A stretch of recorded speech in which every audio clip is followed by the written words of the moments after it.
Hello there, ladies and gentlemen, and welcome to episode number 16 of Geeks Who Like Sports. We are back from Comic-Con. I am Ray Carcillo, as always, joined by my best buddy, Lee Elias, over in Philadelphia. Lee, how's it going?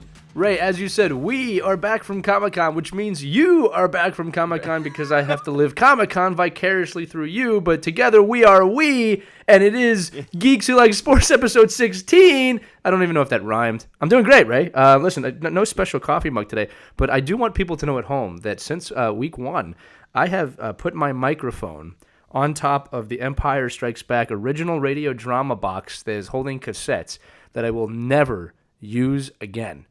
But a little piece of geek. I thought that was actually pretty. Like I was looking at this. Why have I never said this? Right? I mean, these radio dramas back from the mid '80s. So, anyway, yeah, really great to be here this week. Geeks episode 16. You at Comic-Con. You have some news to talk about the audience with today. We have an awesome show today. There's just really more geek, just jam packed with geek stuff. So if you like the geek side of things, this is a good show for you. We do have some sports stuff. We have a really great mashup today as well that I'm excited because I have a feeling we're going to torture each other. With our mashup today, which we'll explain. But before we get into any of that, Ray, let's talk about your situation here, because if you've been following us, you know that Ray is no longer with DC, and we wanted Ray to talk about that for a few minutes. Ray. Yeah, so I got fired on Tuesday from DC Entertainment and DC Daily, and that was right into it. Just boom, just right into that. Okay, go ahead. No, I mean, that's it. That's the thing. It was an unfortunate situation, Saturday night at Comic-Con, DC had a panel. It was a public panel. They showed some trailers and some shows and some other things, and I figured since it was being shown at Comic-Con, everything was going to be going public. Wait, so before you go on, Comic-Con, a public forum in which we unveil new comic book and movie things for everyone. Yes. Just wanted to put that out there. I'm indifferent. Yeah. It's not true. I'm not indifferent at all. Anyway, keep going. And I took a picture of a trailer. I posted it on my Twitter and Instagram, not realizing that for some reason DC hadn't put the trailer out publicly. I was unaware of this. I was unaware that we weren't supposed to be taking pictures. I was unaware that we weren't supposed to be, I guess, live tweeting the panel, or at least in that regard. And it went viral, and DC was not happy, and it's kind of a thing where they let me go for it. So, and I mean, they did, I guess, offer me a chance to try to keep my job, but I decided instead to just stick by my guns. I felt I did nothing wrong, and and I was fine. I was fine to accept their judgment, and that's it. And it is what it is. So now we're moving on, and here I am, Geeks Who Like Sports, episode 16. Ray, now let me be the investigative reporter for a minute. Let me cross-examine you. Yeah. All right. Are there other comic book agencies, maybe that rhyme with the word schmarvel, that when they put out a video at Comic-Con, they also simultaneously put that video out on social media? Does that happen? Usually, yes. Interesting. Very interesting. I also noticed that on a day that you did this, Marvel unveiled their entire Phase 4. So Marvel was dominating the headlines. I know because I was following it. And then if there was a little glimmer of DC-dom, and it's a word I made up, you can use it.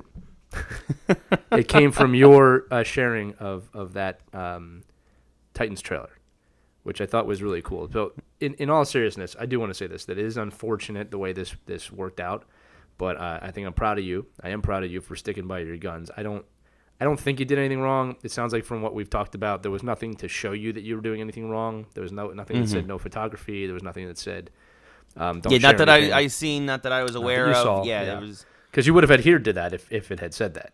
Right, of course. Yeah, I know you. And I thought you actually generated a lot of excitement for DC. And now that you don't work there anymore, I can open up a little bit more on them, as I think you can too. But I do want to say that, people love DC. I love DC for what it is, but these are the type of decisions that just make no sense, like most of their cinematography and mustache removal technology. I mean, and that's the thing. I can't, obviously, there's stuff that I know that's coming. I can't talk about. There's stuff that I know, like drama behind the scenes. There's stuff like that I can't talk about. But I am excited to be able to, use my critical thinking hat and to be openly critical of DC again, in terms of the art and in terms of the product and whatnot. And for those of you who have listened to the show these many weeks, I've kind of held back from that for obvious reasons. But now I can tell you exactly what I think of the Shazam film. I think I can tell you exactly how I feel about a certain comic book run, like by Tom King with Batman or anything like that. I don't have to hold back. I can give you my honest, unbridled opinion. And it's not all negative either. It's just that it's I can be completely honest now because I don't have to worry about, somebody coming down on me for saying, why did you criticize this? It's like, well, because it deserves criticism. You are absolutely at your best when you're let free. We call you Ray Hulk for as long as I've known you. But I'm excited for you. I'm excited for your next chapter. I got to be honest with you. Your morale during this time period has been unbelievably strong. I've been excited to watch you work. It's also exciting because it has motivated us here at Geeks Who Like Sports to announced today that we're going to be going through a very aggressive expansion. If you're listening to this show, you obviously know where that's coming from. But no, we're announcing it. GeeksWhoLikeSports.com is now live and ready to go. We have expanded the podcast to like 6 to 7 different channels. We're everywhere right now. Yeah, Google Play. There's a whole bunch of them. You can check them out on the website, geekswhoLikeSports.com. I'm going to say that a few times. Also, Ray and I will be at PAX West towards the end of August. We have our time and date. It's Friday. I forgot the date. 9:30 Friday, 9:30 p.m. The Friday of PAX. I believe that's the I will bring up my calendar right now on my computer. August I should have been prepared. Yep, August. Here we go. So if you're listening, PAX West in Seattle on August 30th. Ray and I will be at PAX West with our own panel for Geeks Who Like Sports. Very excited about that. We'll probably be doing a live podcast from there as well. It'll be at the Grand Hyatt across the street from the convention center in the Hippogriff ballroom. Very dress very accordingly. No. Yes. Well, listen, if you're a fan of Ray, sports jerseys or comic book shirts or video game shirts, yes, dress accordingly. No tuxes, please. Yes. Well, if you're a fan of Ray, like I am, I'm a huge fan of Ray Carcillo. I don't know if you guys know him or not, but I do.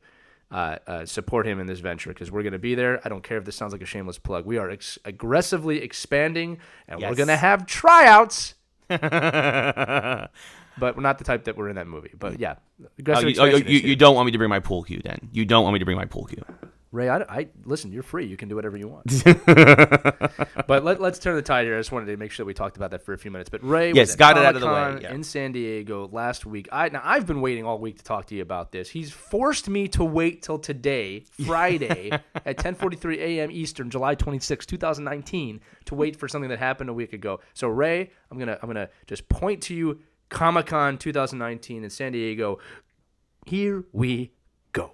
Oh, man. Comic-Con 2019 was insane. I think that even though it felt like there was less people on the show floor, there was more people in San Diego because it's starting to get out that there's just as much stuff outside the convention center as there is inside the convention center at this point.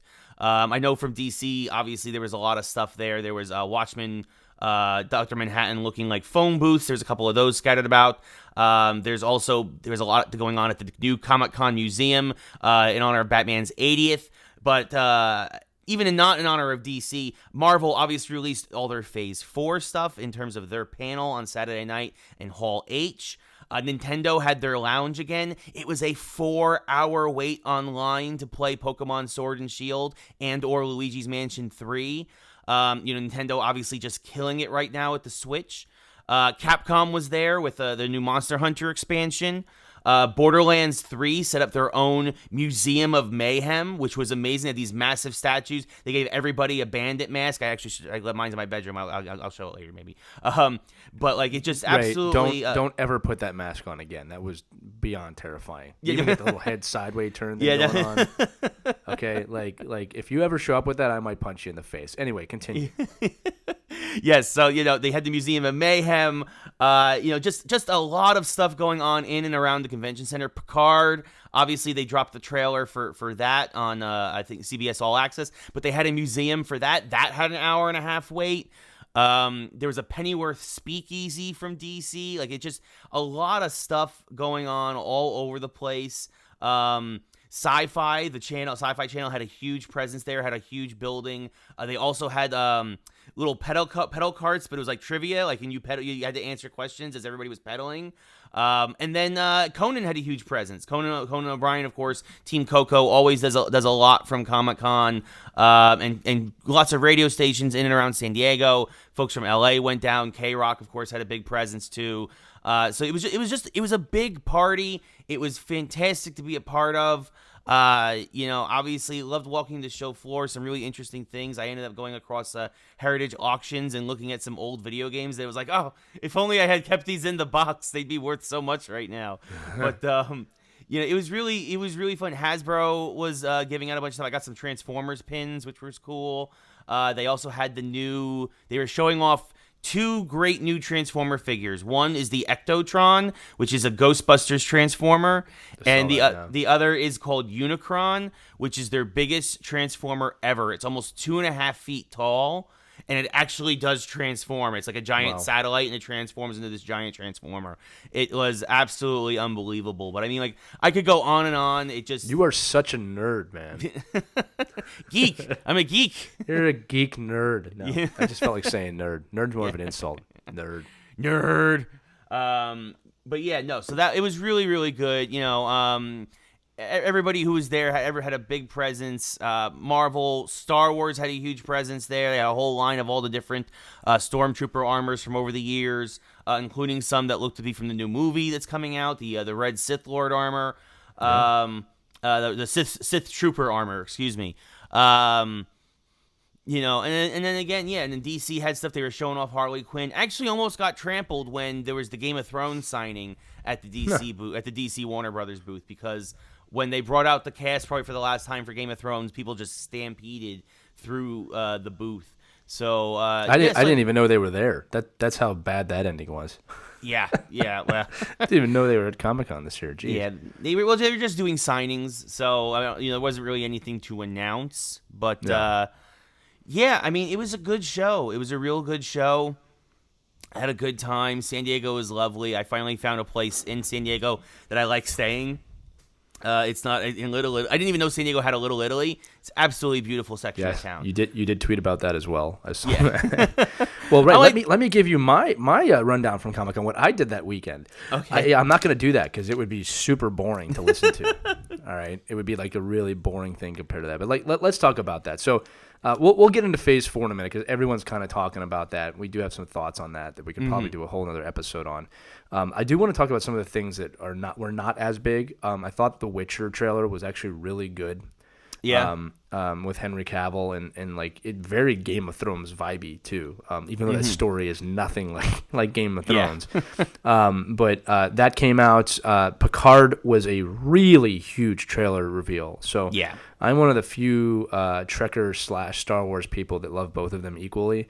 I don't pick sides. I just love them both. They're different things.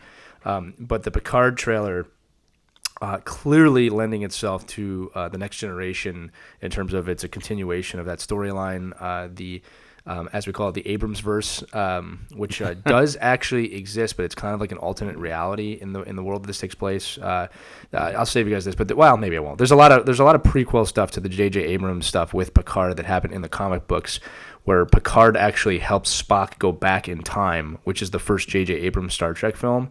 So all of that actually has happened in this universe that we're about to watch with Picard, right? So it's really interesting to me. And then obviously the trailer is bringing back Lieutenant Commander Data. I was saying that if you look carefully, this is clearly, it's probably a hologram, but it's Data in the very early years of the show.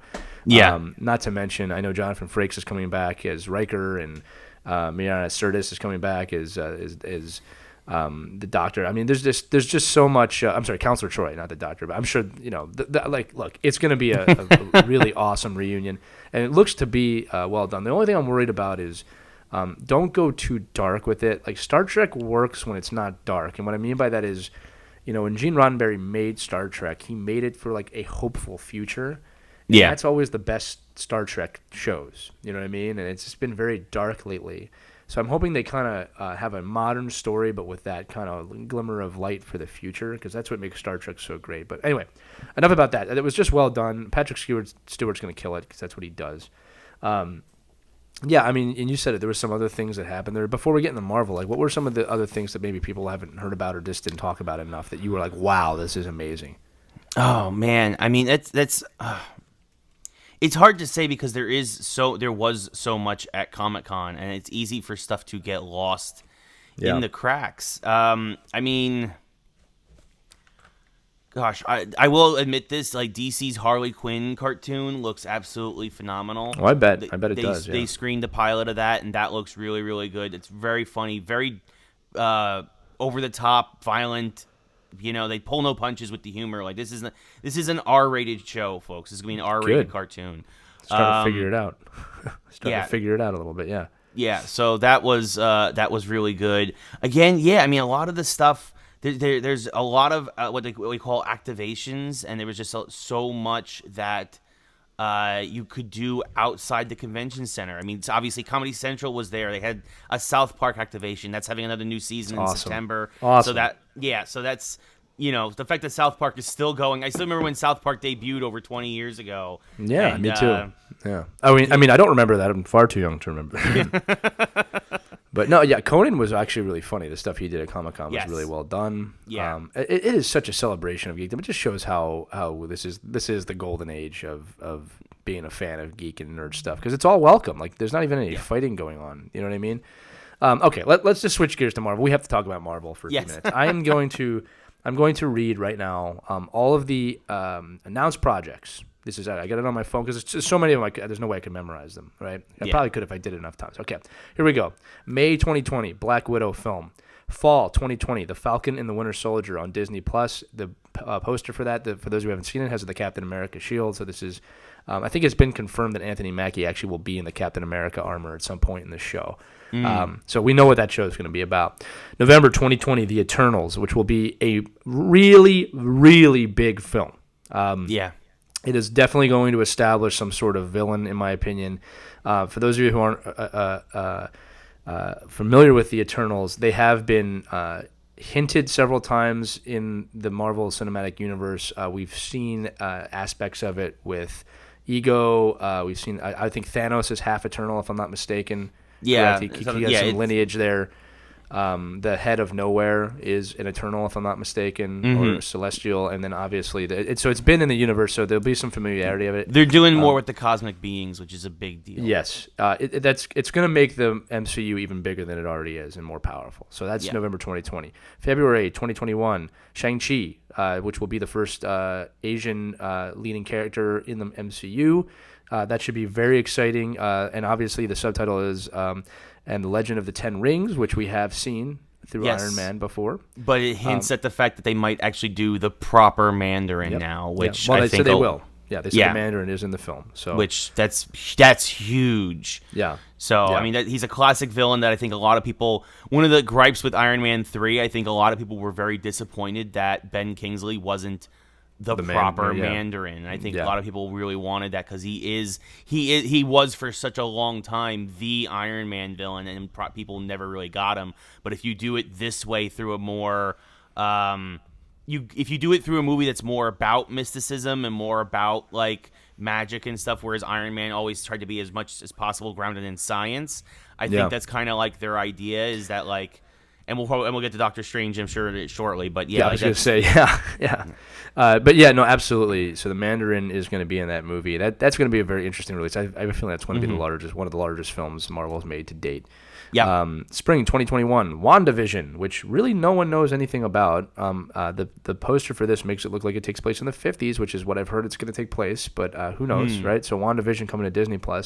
May 2021, Doctor Strange in the Multiverse of Madness. Now, this made me very happy because the multiverse is real. If you listened to last week's episode, the only gripe I had about Spider-Man, if you haven't seen it, go forward 20 seconds. But my only gripe about Spider-Man is the multiverse was not a real thing in the movie, but it was hinted that it might be real. So this kind of confirms that they're going to go into the multiverse at some point. And Scarlet Witch is already confirmed to be a big part of that movie. So excellent. Yeah, so again, your characters are going to come back. I love it, right? Spring 2021, Loki on Disney+, and we know it has been confirmed that will be the Loki from Endgame that took the Tesseract. At least that's what we've been told. Yep. Summer 2021, Disney+, Marvel's What If.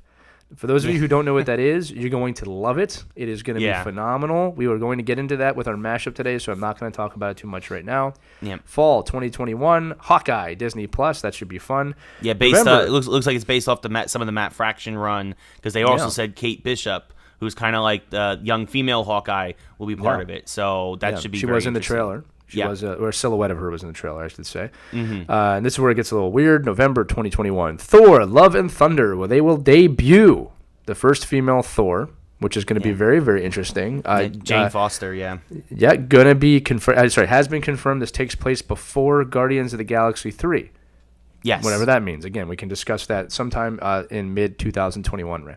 Yeah. Also, announced. So these have been announced or confirmed. There are no release dates yet. Blade. I had to do that. That's what I remember. I remember when Blade. So Blade is coming back into the MCU, which means vampires are going to be in the MCU. I don't see how they can do that one without that. But we'll see. Guardians of the Galaxy Volume 3 has been announced. Black Panther 2 has been announced. Captain Marvel 2 has been announced. And the final one, Ray, one that you have been predicting for quite some time, the Fantastic Four has been announced, which opens up the world to the X-Men and Doctor Doom and everything that you hold dear. Everything. Yeah, so that will be coming. Now, some quick notes people have been saying, and I say quick because we can kind of move them very quickly. A lot of people were talking about, what about all these other characters? What happened? What about, why, you and I talked about this, Ray, why is there not an Avengers name in here? Because they don't need to do it. Because this is just 2 years of films. Yeah. This is 2 years, not 4, 7, 10. 2 years. So here's the thing. November 2021 is the last announced film. That means you're going to get a new Avengers sometime in 2022. It's all building towards that. Yeah. Yeah, and the thing is this. They didn't need to announce that. How much? What, you wanted more? Like, we don't need Hulk. You're getting 3 movies and or 2 to 3 movies and 2 to 3 TV shows a year. Yeah, well, let me count them up again. Look. So in 2021, 1, 2, 3, 4, 5, 6, 7 things come out in 2021. Yeah. Okay, like I said, we don't need Ant-Man, Hulk, Rocket, and War Machine popping out of the ship just yet. Yes. Okay, let's build up to that. And let's be honest, you didn't know Avengers were coming out when Iron Man came out. So that's one thing you can push aside. The other thing was a lot of people just, again, certain sequels that had not kind of really come out yet.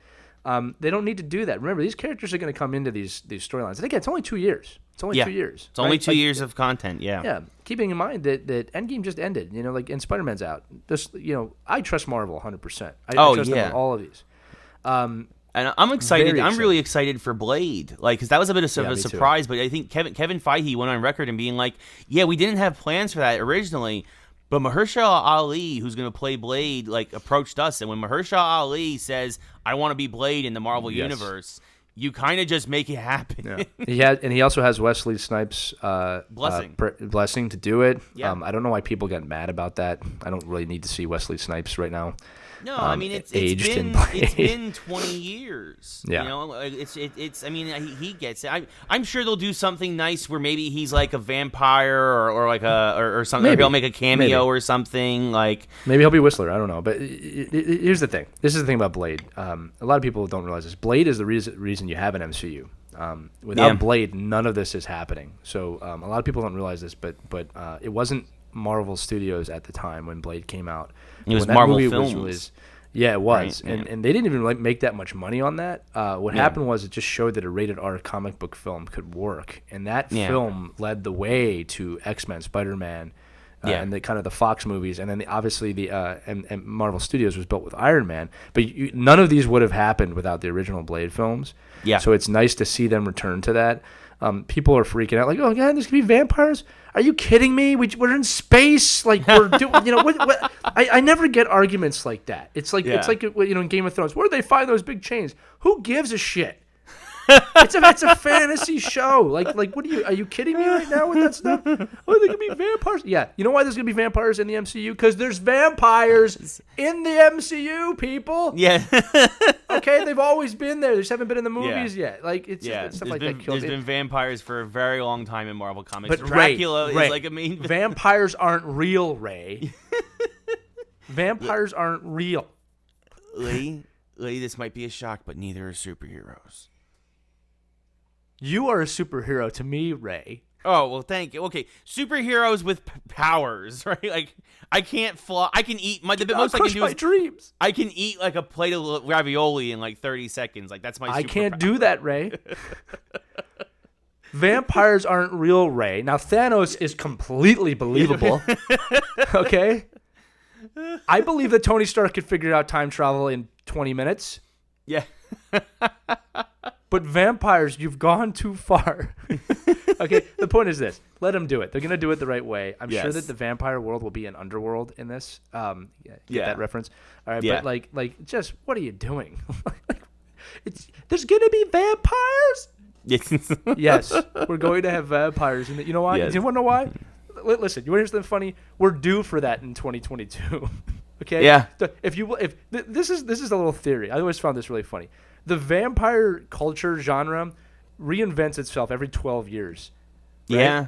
It's really funny to watch. So like when you and I were growing up, Interview with a Vampire, that entire series, the original Blade, and like you mentioned, the original Blade trilogy, right? Of course, Bram Stoker's Dracula. Yeah, like, I could go back even further. You can go back to the 80s. Actually, you can go all the way back to the 80s, and you've got all those vampire. Buffy the Vampire Slayer came out. Vampires are just always. It's just always every a popular 12 thing. years. It's a classic story. Yeah. Well, it's the thing. It just kind of comes. It does too much, and it goes away. Right? I can't believe I'm forgetting that movie with Kiefer Sutherland. Lost Boys? Yes. Thank you. So like Buffy, Lost Boys went away. Interview with the Vampire, Queen of the Damned went away. Twilight, thankfully went away. Yeah. Right. Gone. Right. All right. And then Underworld was in there too. Underworld was a really good series. All right. Yeah. And that was kind of during the Twilight period. A little earlier, probably a little more. I would say, a little earlier, but then carried through and beyond, actually. Yeah. But we're due. Yeah. We're due for vampires. And listen, I want Marvel to do it if we're going to do it. Yeah. Okay. And here's the thing. There's a lot of great vampirial, made that word up, villains in the MCU that people don't talk about, right? Yeah. There's a lot of, go ahead. No, I mean, for sure. There's a lot. I mean, Blade has a lot of great villains. I mean, again, I mentioned it briefly earlier, including the most classic one of all, Dracula. And that's an awesome comic, too. Yeah, the fact that you can work in one of the most iconic villains of all time. Now, there's probably something where it'd have to be a very stylized Dracula, because typically Universal has that as a movie monster. Of course, but, they screwed that up too. Yeah.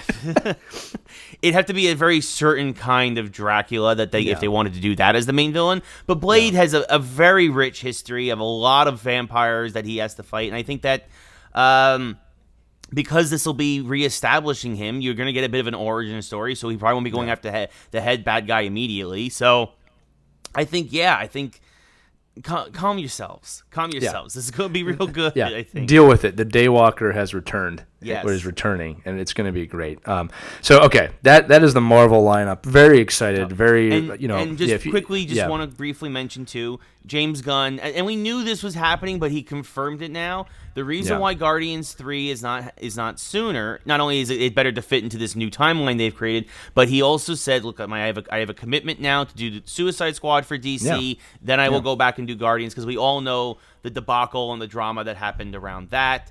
Yes. So, when obviously with his comments from 10 years ago, he left Marvel, then they made up and blah, blah, blah, blah. And you'll see these characters throughout this 2-year period. I mean, Marvel's too deep now to not share characters from each film. Yeah. And again, we talked about this. I thought they actually did a really good job of that in Spider-Man, not overshadowing Spider-Man. But look, the MCU is alive and well. It was good to see this because we kind of didn't know what was coming for a while. So just to have it confirmed, it gives you that feeling again of, oh man, there's so much more coming. Fantastic Four is a huge deal that they've announced that. Again, we will have in-depth conversations, but that's a really big deal. Fantastic Four, which really have never been given due justice in film. Not that the original one they made or those two, they weren't bad. They were too early, for lack of a better word. We're not going to talk about the Fox one. Literally, we're not going to talk about it. And it does open up the MCU to a bigger world, especially if it's done right. But the only other Comic-Con thing I want to talk about, Ray, before we get to the mailbag, was Top Gun. Top Gun Maverick had a trailer come out. Yeah, that's right.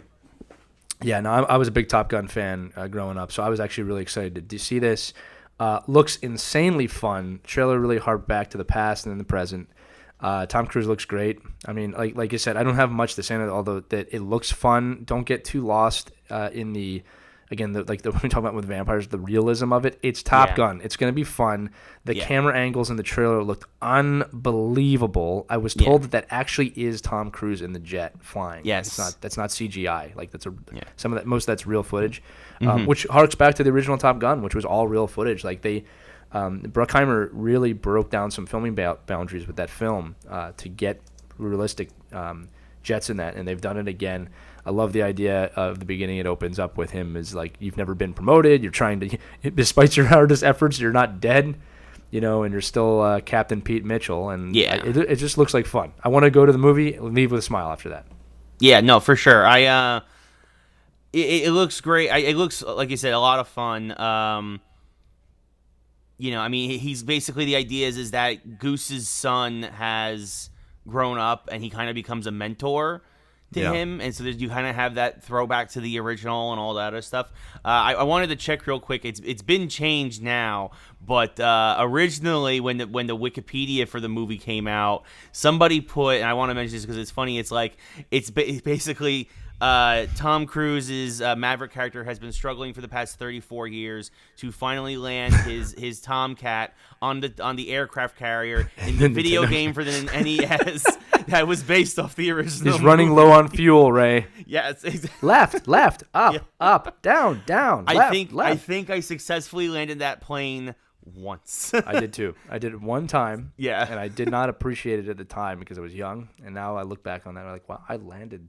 Yes. I landed jet. The only, and then one of my favorite. I didn't watch him a lot, but the Angry Video Game Nerd did an episode of that, and he also he hated the Power Glove, but then somehow was able to use the Power Glove to land the plane in Top Gun's second mission, the video game, and he was like, I finally know what these things were meant for.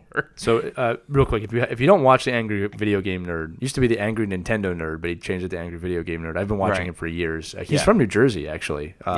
Surprise! Yeah, right. All the best stuff comes out of New Jersey, and we steal it, and then we leave New Jersey, right? Yeah.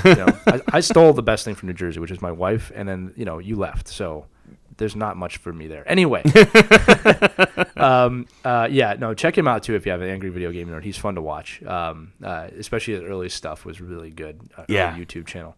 Top Gun looks really fun. Another side note, real quick, I finally got to see Detective Pikachu last night. Nice. Another insanely fun film. Really just nailed it. I mean, there's no other way to say it. That movie has no right to be as good as it was. Yeah, but it harked back so much to my childhood, and then it also made it modern. And again, it knew exactly what it needed to be, and it did that. It did it perfectly. And I'm not even going to talk about my minor critiques of it because the movie was too much fun. All right, especially Psyduck. Anyway, right. Let's move on to the mailbag because we actually have a really great question in the mailbag this week. Yes, Michelle writes in, how do you guys feel about having a female James Bond? I feel for a fictional character that is recognizable as a male spy should stay a male spy. But then again, Doctor Who finally got there with the first female Doctor. I think that I understand the logic, but I think we need to clarify that for Michelle's sake that technically it's going to be the first 007, not the first female James Bond. It's not, as when me and Lee were doing the prep earlier, Lee said, it's not going to be Jamie Bond. It's still going to be Daniel Craig as James Bond. It's that the idea is that the numbers are just numbers. They can be assigned to any British spy. So what's going to probably happen is James Bond is going to walk away from MI6. There's going to be an opening, and then they're going to assign 007 to someone else. In this case, we know is going to be a female, a black female. So, which is cool, which I think is perfectly fine in that regard because, I mean, it makes sense that, yes, James Bond will always be James Bond, and you can reassign these numbers. And again, and also with Doctor Who, it makes sense to do a female Doctor because in that world, the Doctor can always... There's no limit to what the Doctor... When the Doctor regenerates... they can regenerate as whatever. I mean, it's an ongoing joke that he never regenerates as a ginger. That's he's like, oh, not this time, and it's an ongoing joke. But so this way, for that universe that makes sense, and for this universe, they're doing it in a way that makes sense. Yeah. And I think that's what is what's cool about it. And I think, and not to bring up a sore subject, but I think that's part of the reason why a lot of folks got kind of harped on the female Ghostbusters movie, was because in that universe, it didn't necessarily make as much sense like to reboot it. Why not just have the old guys pass it on to that wasn't women? That wasn't a gender problem, I think. Now, Right. let me jump into a few of these things. So one is that, James Bond, I'm with Ray on this. James Bond should always remain James Bond. I actually like the idea of the torch being passed on through the 007 code, okay? But as he said, MI6 and 007. 007 is a number. Anyone can hold that title. That doesn't bother me at all. I also think this opens up a really cool universe in the James Bond universe where you could have James Bond films and 007 films now. Yes. And they can interact with each other, which is really cool because then you're empowering both characters, okay? When you talk about other female characters, okay, so we also have to talk about Thor real quick. We just established earlier in the episode you're going to have a female Thor. So Thor is one of those characters, too, that the power of Thor does not belong to just Thor. Okay. Right. And in the comic books, there was a female Thor for quite a while. There's actually been two female Thor. Yeah. Female Thor. There's I'm still thinking Fantastic Four. But Jane Foster, who of course is his love interest originally, becomes Thor, and then also Valkyrie later takes on the mantle of Thor. And then of course there's also Beta Ray Bill, which I'm not really sure what Bill is, but he's but the point is that the power can go between two beings who are worthy. Yeah, keeping in mind too that the current king of Asgard is Valkyrie. So, another thing to keep in mind. But as you said also, with the female Ghostbusters, we can even talk about The Little Mermaid a little bit here. I guess that kind of goes into the geekdom. It's all Disney at the end of the day. But, the female Ghostbusters, and here's the thing. There was some very inappropriate flack for them being female, but I don't think that had to do with the fandom so much. That's just misogynist idiots that don't know what they're talking about. The reason that film failed is because, here's the thing. I've watched that film, and at one time I watched it, and I said, okay, I'm going to not apply any of my previous Ghostbusters knowledge to this film. It's not a bad film. Yeah. And when you do that, it's actually kind of funny. It's not amazing. It's not great, but it was entertaining, and it was what it was. But the problem is when you have an iconic franchise like Ghostbusters, you can't just do that. This is why you haven't seen Back to the Future come back yet. Okay, because you can't call it Back to the Future, right? Because it's too loved. Now, I'd love to see a time travel film like that, but think about that. If you're rebooting that and you don't have Marty McFly, why would I watch that, right? And here's the thing. This is why I can give you a great example. This is why Hot Tub Time Machine worked, because it is the same movie almost. You know what I mean? Yeah. But it's not Back to the Future. So, I'll never forgive Marvel for making Back to the Future look stupid. But in Endgame, although we've talked about this, in Endgame they actually do the exact same thing that they do in Back to the Future. But anyway, and this is why the new Ghostbusters film will probably do well, because you've established a canon and characters, and like you said, Ray, they really should have just handed off or passed the torch. There's nothing wrong with passing the torch. I feel like sometimes people go, "We can't do that," It's like, why not? What's wrong with that? They're characters, okay? Yeah. Keeping in mind too, like they're talking about, like there was a big hoopla when they had talked about having an African American Superman. And I didn't understand the big deal with that either. Like, he's not human. No. Yeah. He's Kryptonian. Yeah. The other thing, too, is that, Little Mermaid, which was funny, is that there's going to be an African-American Little Mermaid now in the live-action film. People lost their minds about the tradition. And it's like, your tradition goes back to 1989 and is a cartoon. It's a cartoon. If you think this is a problem, you've actually completely missed the point of The Little Mermaid, which is all about the inclusion of everyone together. She, you know what I mean? She's a mermaid. She's not a human. She's a Anyway. Yes, everybody learning to accept and love themselves for who they are and what they are. Yeah. What do you call that again? Spoon. Okay. What is it there? What do I see? I have to listen to Disney every day because I have a daughter and son. Part of that world. Okay, I'm done. Anyway, that's all I'll do my singing today. But, a lot of these arguments are just, it's change, deal with it. What do you want me to say? I can't stand some of these arguments. If they want to make the Little Mermaid an African-American, fine, who cares, right? It's like, well, what's going to be next, huh? Are they going to do that? Like, shut up. Shut up. All right, yeah. And the other thing I wanted to say, too, is that I actually my wife is a strong woman. My mother was a strong woman. I've always been around strong women. So I think that it's not so much about replacing male characters as it is about also creating strong female characters that exist, which is something, again, Marvel has actually done a really good job with creating very strong female characters. And I like that as well, like to be original. And like I said, I understand the power that comes with female Thor, but like when I look at like female characters, like you start to realize how groundbreaking like Xena was at the time she came out, which again started through Hercules. She started as a bad guy in Hercules, but she stood on her own. You know what I mean? Yeah. And Supergirl right now is a really strong show.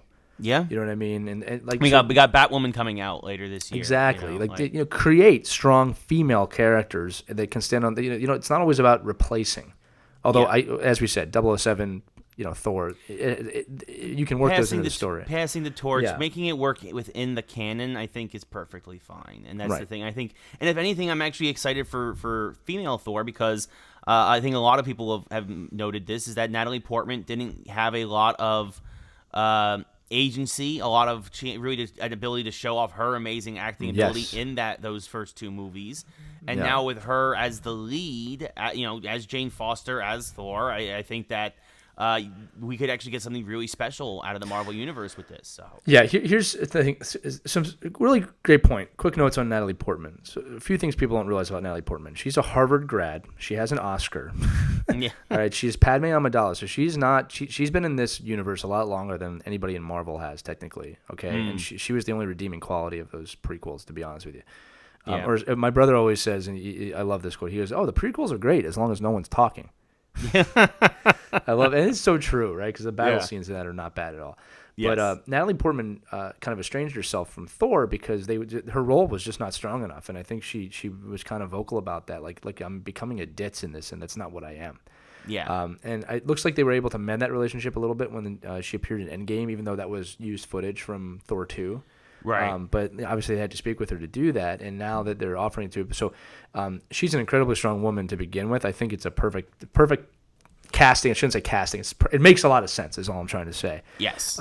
Because she is one hell of an actress. Yeah. And she will be strong in that role. So, yeah, Natalie Portman is awesome in that, and you're seeing this all over the gamut right now. But one thing we got to talk about, it's we're about 45 minutes in. We got to talk about, there is so much sports stuff happening, Ray. I mean, it's like we can't even keep up with how much stuff is happening in the sports season right now. In July, which is my favorite sports month, Ray. Do you know why? I hate this month. I hate July and August in sports. I hate all of this. Now, okay, listen. This is nothing against baseball, okay? Baseball's a leisure sport. But I hate this time of the year. There's just nothing to talk about. Everybody's losing their minds over free agency. And, we're always looking for crap this time of year. Give me my hockey and my football back. And my basketball and October. October's the best month for a reason. Everything gets going at some point in that. Yeah. Okay, everything gets going, and it's baseball's championship. So I hate sport. I hate it this time of year, sports-wise. Okay, because here's the deal: 90% chance if your baseball team's even in it or not at this point, right? Yeah. Okay, my team's been underperforming. Philly's been winning recently, but it's like I'm gonna bang my head on the microphone too. Just hate this. I hate this time of year. Yeah. Ray, next week we might have a little hot stove for baseball, but even that, we're waiting. We're just waiting for something to happen in baseball with the trade deadline, and it's at least at the time that we're recording this, it's 8:00 Pacific time, July 26th. Nothing major has broken in baseball yet, and it's just kind of a waiting game. And I think that. I'm a big baseball guy, and of course my Yankees are doing very, very well. So are they, Ray? Are the Yankees winning again? Same story. When you look at the state of my other sports teams, I need the Yankees. I need the Yankees. Give me a break. I'm never going to give you anything. No. When you look at the Giants and the Rangers, Yankees. Actually the Rangers might be pretty good this year, but you look at the Giants and the Knicks, I need the Yankees. Oh, it's been so tough on you, Ray, with the Yankees and Giants and Rangers and the Knicks. It's been so tough. Your life has been so... I don't ever want to hear you talk about this again. I love Yankee logic. It's tough. Why? We haven't won a World Series in so long. It's been 10 years. Oh my God! Give me a break. I'm actually going to bring out the baseball standings. Might as well do something sporty so it looks like we're doing what we're doing. So the Yankees are doing really well. Way to go, Yankees. I hate this, Ray. I hate this. I hate this, Ray. Okay, let's keep going. All right. Oh, let's look at the MLB standings because nobody else has standings right now. Thank you, ESPN, the app. I don't care about the UFC right now. Standings. Okay. So, yeah, the Yankees are doing well. They're 9.5 games up on first. Well, I haven't seen that before. What's going to happen there? Oh, my God. Phillies dropped to third in the NL East. 5.5 games out. Atlanta, those jerks are running it again. I'm not going to stay in this long. Let's just go to the wild card. That's all that really matters. Anyway, Phillies, 1 game out of the wild card spots. Plural, because there's 2 of them now. Yay. Yep. Baseball. Let's not talk about that again for 3 or 4 weeks. All right. So to salvage our sports segment a little bit, one news story that did break yesterday that at least out here in LA got a lot of people up in arms is that the Clippers organization has unveiled plans for a new stadium in Inglewood. Now, for those who don't know, Inglewood is one of the poorer sections of Los Angeles, but it's also where they're building a new football stadium. And it's also, I believe, and it's also where now they're going to have this new basketball stadium. And people are getting very frustrated because suddenly now you're seeing people who have lived in Inglewood most of their lives or who they are being priced out because property values are skyrocketing. Although, I mean, the Clippers have said that the city and they are splitting the costs, I believe, and that it's not going to cost the taxpayers anything. There's still going to be a massive spike in property value that could hurt the current residents there. And a lot of the people who live in Inglewood were very unhappy with this announcement yesterday. So Lee, I want to ask you, is this a good thing for Los Angeles for the Clippers to be getting their own arena? And if it, and what does this mean for this? Is it good for LA as a whole? So 2 things on this subject. One of them is serious and one of them is not. Right, so I think it's cool for the Clippers to get their own arena just because it kind of will pull them out of the shadows of the Lakers a little bit. Yes. And this is definitely the time for that to happen. Yes. Because the Lakers are about to be very big again soon. So basketball in California is unbelievable in terms of how that sport has grown in that state. Mm-hmm. And I think this just adds to it.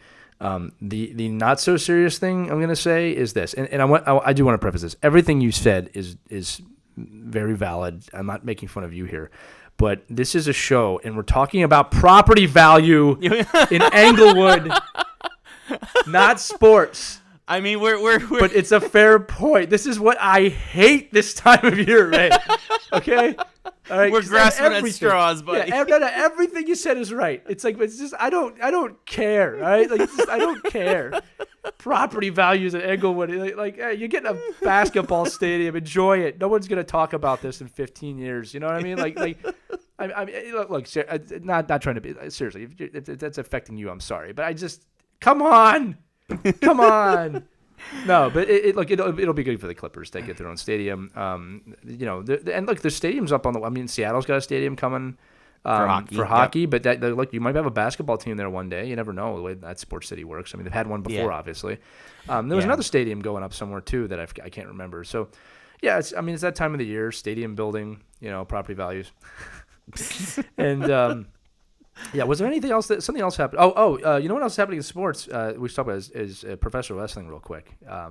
AEW announced October 2nd is the debut of their weekly show on TNT to directly compete with WWE, and I know I, for one, am kind of excited for this. Yeah, well, I think this is going to be good. I think this is going to be good for professional wrestling in general because WWE has gotten stagnant without competition, and AEW has a lot of the best talent in the world, and they've poached a lot of great talent from WWE, including one of my idols growing up, good old JR, Jim Ross, is play-by-play man now.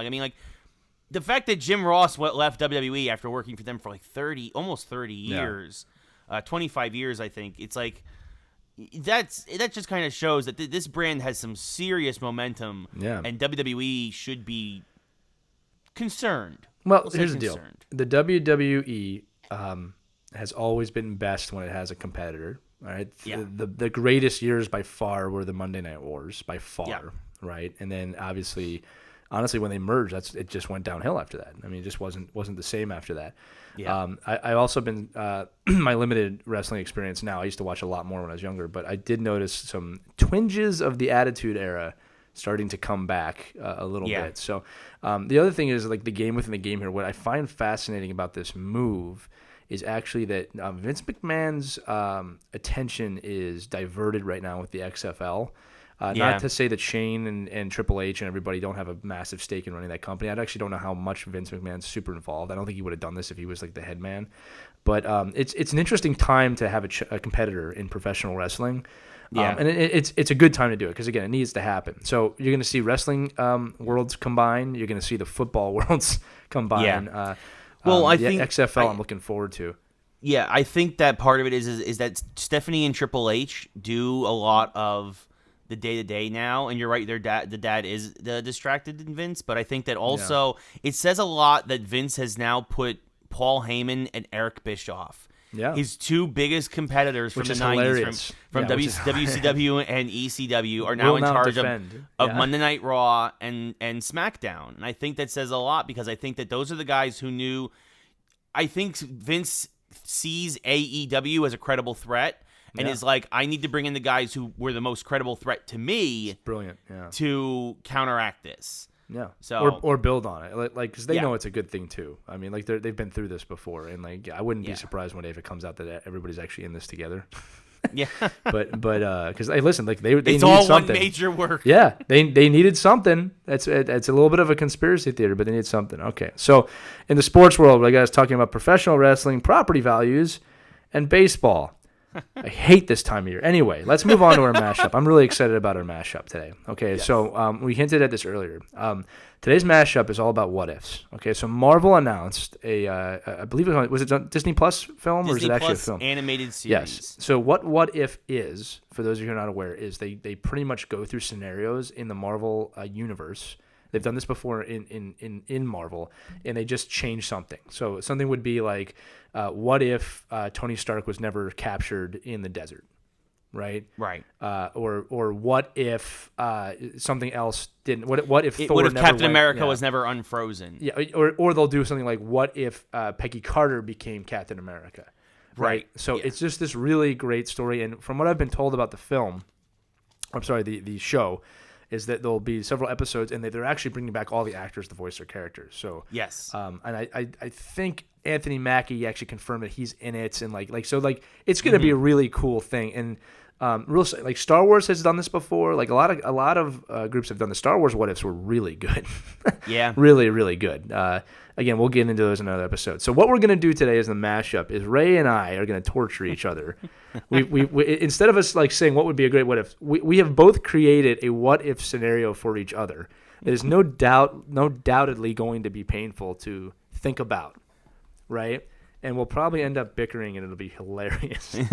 Okay, so Ray, I have a feeling I know what yours is, so I'm gonna go first because I don't want you to ruin my jump because this was my idea. Okay. Ray, the date is February 3rd, 2008.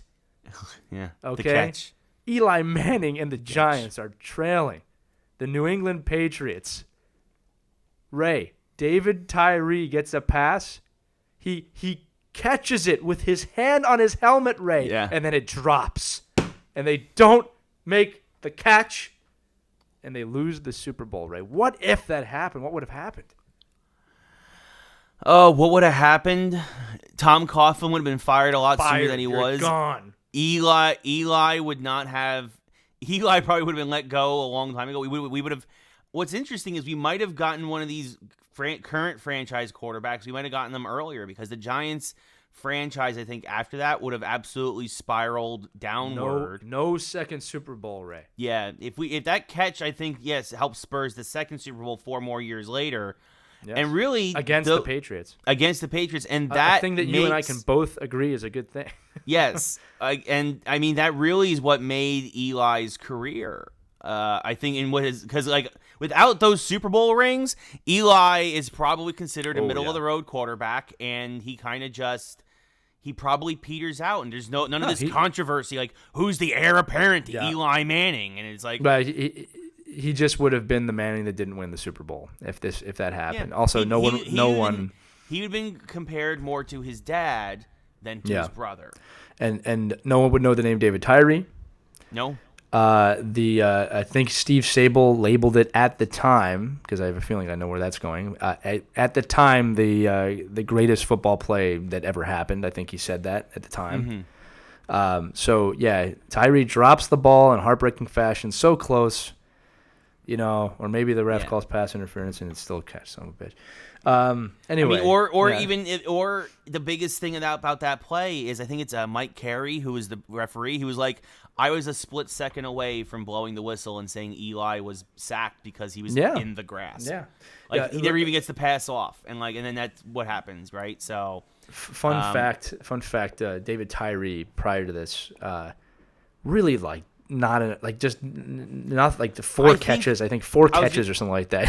I was about to say. I think he had 4 catches in the Super Bowl, and he had 4 catches the entire season up to that point. I think, and that's what you needed to do to beat those Patriots. You needed to use a weapon that they wouldn't game plan for, because they were going to try and take away Plaxico. They were going to take away Ahmad Bradshaw and Brandon Jacobs. They knew what the Giants' best offensive weapons were. Yeah. David Tyree was our 4th receiver. Yeah. And he made the biggest won the catch. Super Bowl. He made the biggest catch of a lot of people's careers. It made a lot of careers on that one play. It is definitely now the number 2 play in Super Bowl history. Ray, was that a good segue for you? I was about to say, because I think the number 1 play, and I think it's this is how much me I kind of knew where he was gonna go when he recommended this topic, and then he's like, "Do you have something?" And I'm like, "Yeah, I got something." I think he knew where I was going. So I mean, so Lee, talking about Super Bowls against the Patriots. Oh yeah, let's talk about Super Bowls, Ray. Which one do you have? Because we've got so many Super Bowls to pick from. I wonder what this is. Let me see what this is gonna be. Huh? Let me think here. What if? So actually I have I'm going to go with this one, because I just thought of one that would have been really interesting. It has to be, what happens if similar to Tom Brady several plays earlier, it's just out of his reach. What if Foles doesn't make the catch on the Philly special? Right. What happens? Now here's the thing. This is actually an interesting one, because we didn't win the game on that catch. Right. Okay. Technically, we didn't win the game on the Tyree catch either. You still needed to finish the drive. Yeah, you won the game because of that catch. Right. We broke their back. Yeah. So if that catch doesn't happen, you don't win. That's 100%. Because that was what the play was, right? So here's the deal: if we don't run the Philly special, we just kind of leave the first half. I think we're still ahead actually at that point. So it's an interesting situation where, I can't tell you what would have happened in the game. It would have been really close. Because what happened at the end of the game was the Pats had a chance to tie. They didn't actually have a chance to win. Right. So I think it just would have been Tom Brady would have been in a position to win the game, assuming everything else happens the way that it happens. Right. Technically we still would win, but who knows, right? If it's a different scenario, right? So that's number 1. Yeah. Number 2, if the Eagles did end up losing that Super Bowl, I would not have a poster on my wall of Kelsey's speech to the Philadelphia faithful, which I'd been waiting for my entire life. Also, would not have had a parade, and I'd still be sitting here listening to you rip on the Eagles. But that's not what happened. We did win the Super Bowl. No, listen, that is by far the most iconic sports moment, probably in Philadelphia history. Look, I'm biased, but that is probably the greatest play in the history of the Super Bowl. I don't think anybody would deny that at this point, just in terms of a play. 4th down, backup quarterback. The other guys in the play were both undrafted free agents that came to the team against the Patriots, against Bill Belichick. I mean, the guts on that play were. I mean, anybody who denies that just doesn't know anything what they're talking about. I don't be an Eagles fan to tell you that, but yeah, that's a good. What was the other one? I mean, because that's a good one. I mean, but it's a little different. You never know. We could have won the game still. I think this one actually would have far-reaching ramifications. Yeah. What if in the Eagles' first Super Bowl against the Patriots with McNabb and T.O. Ooh, sore subject, yeah. What if there was no cheating? What if Vinatieri misses the field goal because you lost by 3, 24-21? What if the Eagles won that Super Bowl? So really quick on this, Ray is actually the only. Ray was with me when we played both Super Bowls. I just realized that. That's a little known fact that Ray was there, and they still tease me today, Ray and our other friend Ray, because I said during the 2004 Super Bowl, verbally out loud, it's like they know every play we're running before we run it. Yeah. And it turns out they did. All right. At least that's what's been said. Okay. So, listen, I think, first off, the Eagles win that Super Bowl. All right. Because there were some amazing things. Like T.O. came back from injury to play in that Super Bowl. And that one catch down the sideline to make it close, that touchdown catch. Yeah. It was a big, and the Eagles were really playing well. McNabb was really playing well. So I would actually say that I bet you we win that Super Bowl. And that would really change the franchise. Because, that would have put us in a position to probably do even more. And I'm thinking about it. Because remember, that was the fourth year in a row we had been to the NFC Championship game. The first time we had won it in a long time. Think about it. Here's the thing. It's not even what it does to the Eagles. What's that do to the Pats if they lose that Super Bowl? Well, what does it do to a lot? I bet you T.O., if you guys win that, T.O. stays with you. Yeah. And then, and I think that the Pats, if they lose that Super Bowl, I don't think they have the dynasty that we now... Well, some people celebrate now today with 6 Super Bowls in 20 years. Yeah. What's funny to me is it's not just the 6 Super Bowls; it's how many Super Bowls they've been to. I think it's 9 and 18 years, right? Yeah. That's incredible. Yeah. Like all the jabbing we do for the Patriots, I actually have quite a bit of respect for that organization, just because that is unbelievable to do that. But it was 2004. That would have definitely derailed that dynasty. I think that would have made some interesting. Maybe Belichick's not there anymore, or maybe Brady's not there for all I know. But that would have changed a lot of things about that franchise. But I love these what ifs because it's a very interesting thing to think about. Yeah. But the Eagles would have been a completely different franchise. Here's the thing: the Eagles never got credit of that time period, and I've said this to you before, Ray. It's very hard to deny me this. That from an NFC standpoint, from probably late '90s, early 2000s, 5 to 7 year period, the Eagles were the best NFC team in the league. By far, they were the most dominant. They just couldn't get to the championship and win it. Right. And it's funny because Andy Reid is still trying to do that with Kansas City now. And he really has all the tools now. There's really nothing holding him back. I'd be surprised if they didn't get to a Super Bowl. Well, they don't have much of a defense right now, but they have enough to do what he did with the Eagles. There's no excuses for him anymore. So, very interesting what ifs. And, we could keep going. That was just football. We should probably do this again with some other. The problem is I can't do the Yankees. Oh, what if they didn't win this World Series? Oh no, we would have won the next year. 26 more. Jerks. The biggest thing. Well, the biggest what if, of course, for the Yankees is what if Boston didn't trade Babe Ruth? That's the biggest. That's the big one. But here's the thing: the Yankees probably still would have been great. Just the Red Sox would have a few more World Series because it's not going to stop some of the stuff that happened.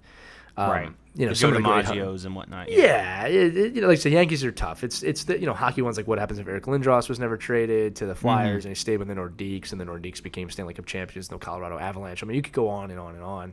Yeah. About a lot of these things, but the most modern Yankee one would be what if Johnny Damon didn't hit a grand slam, in that Game 7, which I'm only saying to see your reaction right now. But you beat us in the World Series, so I'm gonna do an Eminem here, and I'm gonna beat myself up so you don't have the chance to do it. You still thinking about it, Ray? Yeah. Feel it, buddy. All right. So seriously though, hey, you won 27 World Series. 27. Ooh, massage. Yes. 27. There you go. You won 2 Super Bowls. Okay, there you go. Come on back to life, Ray. There we go. Woo! Okay, we're back. All right. Well, listen, Ray. Again, aggressive expansion beginning. GeeksWhoLikeSports.com has been launched. Check it out. We are on 25 billion, not really, 6 different podcast channels. Yes. Tell your friends about Geeks Who Like Sports. We're going to be at PAX West in late August. Help us grow this. You guys have been unbelievable support for us in this venture that we just started for fun. 16 episodes later, we're making some ground. Can't thank you enough. With that said, I will turn it over to Ray Carcillo, the man, the myth, the legend, the superhero, as I said earlier in the show, to close it out. Yeah. Yes, as Lee mentioned, we're on a lot of different things now, but of course, still subscribe on iTunes, SoundCloud, now on Google Play. Go to our website, geekswholikesports.com. You can see the whole list of things there. You can also check out back episodes of the podcast. Also, email us. We had our mailbag today, geekswhoLikeSports@gmail.com. Also, go to Geeks Who Like Sports. Look for us on YouTube. If you don't want to go to the website, you can see the videos that we're posting there now. It's where we, like Lee said, we are aggressive expansion. I'm going to post again later the Discord. We have a Discord. Come in, chat with us directly. You guys, we are going to open up all the channels. It's happening. Aggressive expansion. Expansion. Yeah. So yes, so it is a great time to be a geek. It is a great time to like sports. It is a great time to be geeks who like sports. Thank you all so much for listening. Like Lee said, circle the calendars. April 30th up in Seattle, PAX West. Actually, because we're at the ballroom, we got the hotel across the street, I'm not even sure if you need a badge for PAX West. So you might be able to just come to the ballroom if you're in the Seattle area. But again, as always, for Lee, I'm Ray. This has been Geeks Who Like Sports. Thank you so much for listening or watching, and we will see you next week with another great episode.